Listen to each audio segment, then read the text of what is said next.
ओम गदाधारिणी नमः। प्रिय दर्शकों, माँ बगलामुखी के जो साधक हैं सभी को प्रणाम। जय श्री राम। माँ बगलामुखी की साधना करने से व्यक्ति को आनंद की प्राप्ति होती है। आज वर्तमान समय में शत्रु बहुत हो जाते हैं, पता नहीं कौन कहां से शत्रु भाव रखता है या मित्र भाव नहीं पता चल पाता। ऐसी स्थिति में माँ बगलामुखी की साधना करते रहना चाहिए। व्यक्ति स्वयं के कार्यों में लगा रहता है, अपने परिवार में, अपने कार्यों में, पर उससे कब किसकी शत्रुता हो जाए, कौन आपकी बात का बुरा मान जाए, आपके ऊपर तंत्र प्रयोग कर दे, तब बड़ा दुश्वार हो जाता है। क्योंकि किसी भी वस्तु का, मकान का निर्माण करना, खड़ा करना बहुत मुश्किल होता है, पर उसको नष्ट करना बहुत सरल है। क्योंकि विकास बहुत देरी से होता, पर विनाश तत्क्षण हो जाता है। किसी पर प्रयोग करना हो, शमशान भूमि में जाकर के कुछ बलि दे देते हैं तो व्यक्ति का कार्य बंद जाता है, व्यक्ति का स्वास्थ्य बिगड़ जाता है। उसके पैर की मिट्टी उठा लेते हैं या बाल या वस्त्र उसके लेकर के प्रयोग कर देते हैं। इस प्रकार से तरह तरह के प्रयोग व्यक्ति करता है, नुकसान पहुंचाने के लिए, अहित करने के लिए, कि किसी प्रकार से ये व्यक्ति आगे ना बढ़ पाए और इस व्यक्ति को किसी भी प्रकार की खुशी ना मिले। ऐसा विचार करने वाले बहुत लोग होते हैं और करते भी हैं। आज के समय में हम देखते हैं अधिकांश हमारे पास भी केस इसी प्रकार के आते हैं कि लोगों के ऊपर तंत्र क्रिया इत्यादि किया होता है। उस अवस्था में क्या आपको करना चाहिए, यही मैं बताऊंगा। क्योंकि ये समय होली का चल रहा है।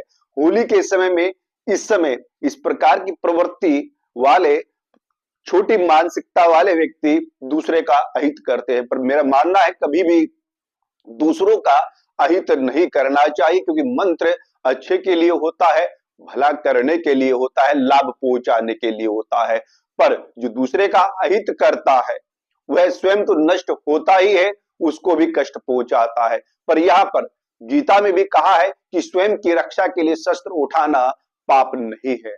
इसलिए हम लोग यहाँ पर अपनी रक्षा के लिए, अपने व्यापार की, परिवार की, स्वास्थ्य की रक्षा के लिए प्रयोग करते हैं, तो उसमें कुछ भी गलत नहीं है। यही प्रयोग मैं आपको बताऊंगा माँ बगलामुखी का, जो अगर आपके ऊपर किसी ने तंत्र क्रिया किया हुआ है, व्यापार या नौकरी पर या परिवार पर उसका असर दिख रहा है, व्यापार बंद हो जाता है, तब आपको इस प्रयोग को करना है। माँ बगलामुखी का यह मंत्र आपको दुर्गा सप्तशती में संपुटित करना है। क्योंकि कई बार आप देखते हैं छोटे छोटे उपाय आप करते रहते हैं, जब प्रयोग होता है कोई बाधा आ जाती है, पर उसके उपरांत भी समस्या का निदान नहीं हो पाता, क्योंकि प्रयोग इतने बड़े होते हैं और ऐसा प्रभावशाली होता, व्यक्ति चाह करके भी उसको नहीं काट सकता। यह साधक भी जो साधना करते वो भी नॉर्मल तरीके से हवन पूजा से नहीं काट सकते। तो ऐसी स्थिति में उन्हें समन्वय बिठाना चाहिए मंत्रों का प्रयोग का। जैसे कि जो मैं बगलामुखी माता का मंत्र बता रहा हूं, उसको दुर्गा सप्तशती में संपुटित करना है। 13 अध्याय हैं, 13 अध्यायों में संपुटित करना है। संपुटित विधान दुर्गा सप्तशती पाठ में हमने बताया हुआ है, हमारी वीडियो में आप देख सकते हैं किस प्रकार से संपुटित मंत्र को किया जाता है। तो इस प्रकार से जब आप मंत्र को संपुटित करके पाठ करेंगे या फिर विद्वान आचार्य से कराएंगे, तब ये समझ लीजिएगा जो प्रयोग तंत्र क्रिया आपके ऊपर किया है वह समाप्त हो जाएगा और मार्ग प्रशस्त होगा, अन्यथा ज्यादा कष्ट होता ही है। तो यहाँ पर मंत्र इस प्रकार से है। ओम ह्रीम श्रीम क्लीम श्री बगलामुखी मम रिपुन नासे नासे ममई सूर्यानि देहि देहि मनोवांछितम कार्यम साध्यम साध्य ह्रीम ओम। तो इस प्रकार से ये मंत्र है, ओम ह्रीम श्रीम क्लीम श्री बगलामुखी मम रिपुन नासे ममे सूर्यानि देहि देहि मनोवांछित कार्य साध्य साध्य ह्रीम ओम। ये मंत्र आपको दुर्गा सप्तशती के 13 अध्याय जो है, प्रथम अध्याय से लेकर 13 अध्याय तक संपुटित करना है। दुर्गा सप्तशती का जो प्रथम श्लोक है उसके पहले और उसके आखिर में इसी मंत्र को बोलना है। तो व्यापार कार्य जो भी बंधा हुआ है, तंत्र क्रिया किया हुआ है, तो स्वतः ही धीरे धीरे समाप्त हो जाएगा। ये नवचंडी पाठ, 9 पाठ दुर्गा सप्तशती के आपको कराने चाहिए।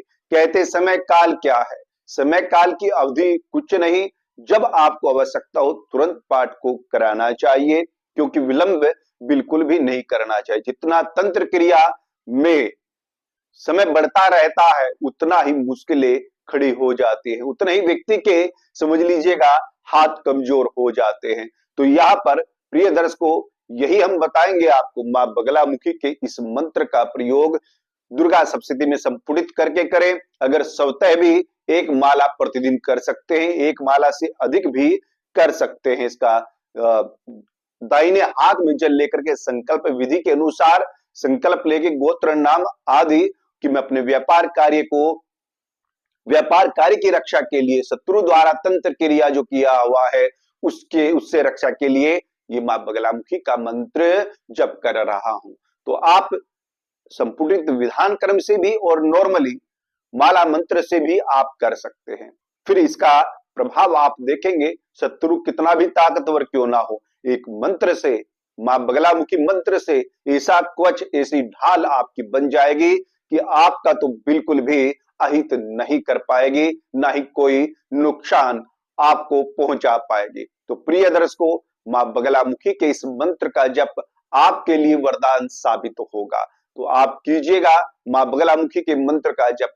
अधिक जानकारी के लिए हमसे संपर्क भी कर सकते हैं। कोई पूजा विधान हवन कराना चाहते हैं तो संपर्क कर सकते हैं अपनी कामनाओं को लेकर के, और हमारे चैनल को सब्सक्राइब अवश्य कीजिएगा। नमस्कार, प्रणाम।